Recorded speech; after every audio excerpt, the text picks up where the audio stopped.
It's a beautiful day here at the St. Louis Zoo. That means thousands of people will be creating new memories. And speaking of memories, it's time to look back at some of the more memorable animals.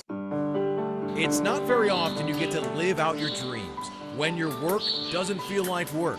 But that's the case for a lot of employees here at the zoo. You hear a lion roar, or I hear a zebra call or something. Those are those moments when you're just, I can't believe I do this every day. And the connection they have to the zoo is as deep as the bond they have with the animals. For many, St. Louis is their hometown. 1960s, my mother started bringing me here as a kid, and this is where my passion came from. I remember. The zoo's president, Dr. Jeffrey Bonner, believes that connection, that pride, What you doing? is one of the reasons the St. Louis Zoo has risen to the top. They grew up loving this zoo. They've always wanted to work in a zoo.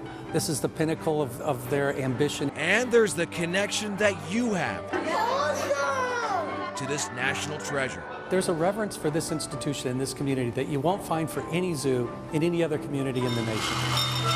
And maybe that's due to the generation of memories. This kingdom started in the early 1900s.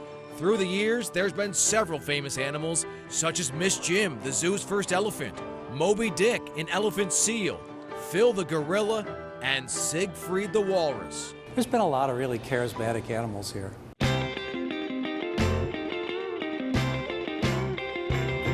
For years, it was a circus-like atmosphere. The entertaining shows were a staple. I think there was a different attitude in our culture and our society about the display of animals. Now it's more about showcasing animals in their natural habitats, taking you into their world.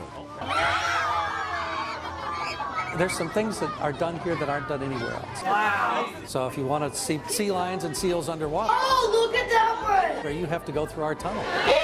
If you want to be in the environment with penguins, it's cold and it's wet and it's stinky and it's loud. It's everything we want it to be. And that you can only do in St. Louis right now. The zoo also prides itself on its conservation efforts. The zoo's president says animals are safe in zoo, but not saved in zoos. Our all-access pass continues at 5 o'clock with some great behind-the-scenes video at the animal hospital here. Our camera was rolling as the vet makes house calls. And join us tonight at 10 as we go underneath the scenes, underground, to meet the team that helped bring the ocean to St. Louis. It's must-see TV, and you can only see it on News Channel 5. If you miss any of our coverage, you can find it on KSDK.com. Reporting with photographer and editor Rick Meyer, I'm Ryan Dean, News Channel 5 on your side.